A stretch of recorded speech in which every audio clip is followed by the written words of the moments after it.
Moonlyte, baby.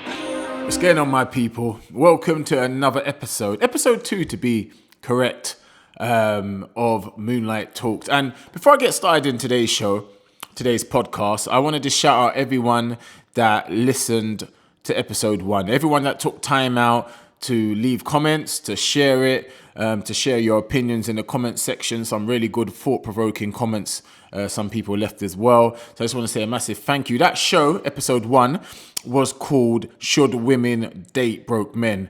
Bit controversial, but you know, it's a good thought for topic and people did leave their opinions. So thank you for that. Moving on to today's show, episode 2. And today's show is called Is £300 Too Much to Spend on a First Date? Is £300 too much to spend when you're going on a first date? And you could be a guy spending it or you could be a girl spending it. Traditionally, it's usually the guy, but it's 2022. So, you know, who knows who's spending it. So, first thing we need to establish is people's intentions when going on a date. There's a few different intentions here. So you have the good ones and you have the stereotypical bad ones. So the good general reason why people would go on a date is to get to know the other person that they're interested in, get to know them on a deeper level, learn more about them, etc. Now, the bad reason for a guy would be he just wants to sleep with you. And he uses it as an excuse to butter you up, soften you up, get you back, and just have sex. And the stereotypical reason for a lady is usually that she either wants your money, she thinks you have money and she wants your money, or she just wants a free meal. Which brings me to another one of my questions I want to ask you guys, and I want you guys to leave it in the comments. Ladies, would you date a guy twice your age, 3 times your age, or even a guy that you just didn't like at all? You had no attraction to. You had no intention of taking it past a date. Would you just go on a date with that guy purely for the food? Let me know in the comments. Would you? Would you not? And guys, maybe there's a sugar mama out there that wants to take you to get some expensive 5-star food. And I know there's probably guys that do that. They just don't tell me. I know a lot of guys are probably dating grannies to go get the new Jordans or the new Louboutins. Don't think I don't know about you guys too, you know. It's not just the ladies alone. But anyway, let me know what you guys think about that. So, moving on from that. Now, I'll say you have 2 types of restaurants. You have humble restaurants that are good, that serve good food, good service, but for maybe the Instagram generation, you wouldn't see them necessarily taking too many Instagram photos there. And then you have the kind of popular, pop-in, if you're somebody, you must go there restaurant. So I would say you have the, for a lack of better wording, I would say you have the top tier restaurants, and then you would have like the good, normal restaurants. All right. So you have 2 choices of restaurants you can take the lady to on the first date. All right. So we'll start with the left, which is the top tier. And when I say top tier, I'm not talking about for millionaires or footballers. I'm talking about for the general public, normal people. Right. So the top tier restaurants, I've chosen 3, which are Haki-san, Sexy Fish, and STK. And on average, and I say on average, you'll probably be spending around the £300, which takes us back to our main subject today. Is £300 too much to spend on a first date? Subjective. And now the normal good restaurants, I would say the 3 I've chosen are Burger and Lobster, which you'll probably spend about £100 to £120. Cotton's, which is more of a Caribbean vibe, which you'll probably spend about £80. And the last one is Nandos, a humble Nandos. You can never go wrong with Nandos. Now with Nandos, you're probably going to be spending around £60, if you both like to eat a lot. So guys, you have a choice to set the parameters from the beginning. If you tell her that I want to go Nandos and she says, I'm not going Nandos, she's just shown you that she's kind of like pretentious. She's about that money and you're not.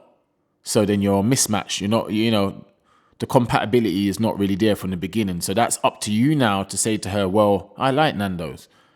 Why can't we go Nandos? You know what I mean? If you can't find a middle ground, then there's no point in even trying. Yeah?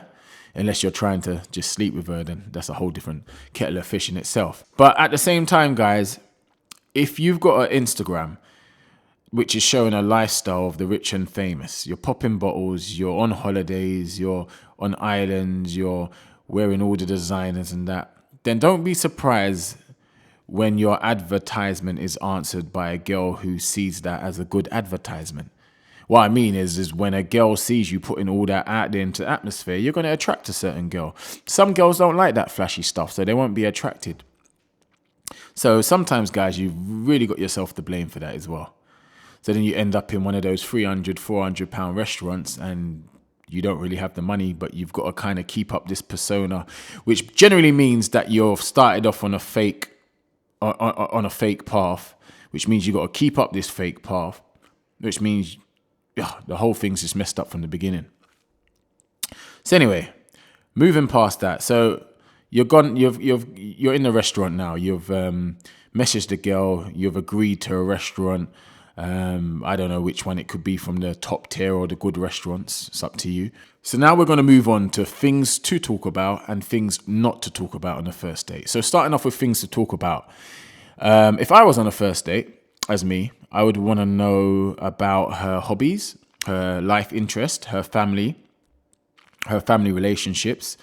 If she has kids, is her baby father crazy? Because that's kind of a red flag as well. We can joke and laugh about funny things, world interests, common interests, things out on TV, and just generally get a deeper understanding of her life goals without like sounding too like advertising or like, like I'm some straight up boring person, what's your life goals? But you need to just kind of check that you're both on the same wave, I would say. Things not to talk about or things not to say. Guys, don't compare her to your ex-girlfriend. Maybe don't talk about her body parts. Don't be reading through the bill after you've chosen the restaurant and be talking about, oh my God, this is so expensive. This is, oh my God, because that's probably a put off as well. And maybe leave out some jokes. Don't joke about your bowel movements or stuff like that. She might be cringy. She might be, a bit cringy about that. Yeah, so just make sure the conversation has meaning because you're there on a date for a reason, which is why technically, I don't know if you guys agree with me, but it shouldn't really matter where you go on a first date if the objective is to get to know each other a bit more. A friend of mine said that he would go on a long drive with a girl to see if they can keep the conversation going. Just a nice long drive, stop off for a drink maybe, but, just to see if they've got a lot in common. I think that's a really good idea. I mean, a lot of the girls are going to these top tier restaurants now and they're just taking photos, getting you to take photos of them, taking pictures of the food you're paying for, and not even including you in them pictures either. And that's not all girls. It's a bit stereotypical, but I'm just saying, like, if the aim is to get to know each other a bit more, then it shouldn't really matter what restaurant you go to or how much you're spending. So that, you got to kind of like gauge these things from early, especially as guys. You got to kind of like, be aware. And as girls as well, you've got some guys that have a lot of cash and they think they can buy you. And if you can be bought, that's fine. But if you can't be bought, you want a guy with substance to treat you good, treat you well. And you don't just want to be a statistic that gets money thrown at them when they want sex.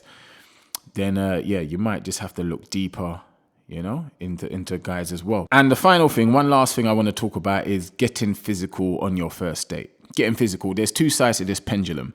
Now, what I'm talking about, well, I'm talking about both, but what I'm talking about mainly when I say getting physical is when you're actually in the restaurant, should you make physical contact with her?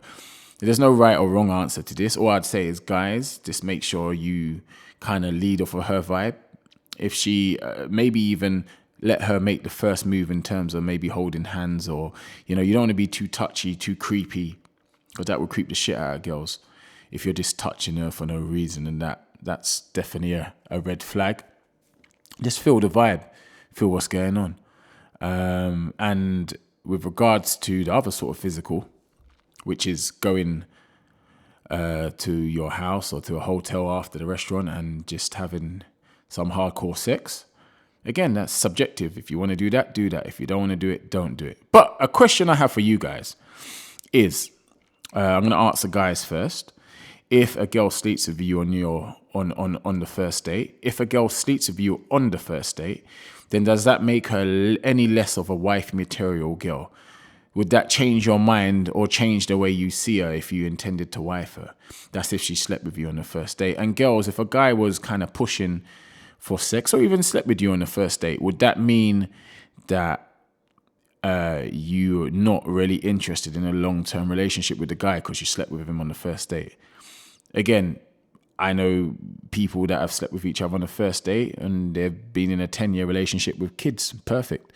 And vice versa. So there's no right, there's no wrong answer. But I just want to get you guys' opinions. So you guys got to just be hitting up my comments and letting me know what you think. So let's wrap this episode 2 up. So if you don't know, the main title for the show, which I want you guys to answer is £300 too much? Too much to spend on a first date? My other question is, on a first date, who should get the bill? The guy, the girl, or you split it? Let me know your answers. It's your boy Moonlyte from Moonlyte Talks episode 2. Make sure you share, make sure you like, just support your boy. You know the things already. Boom.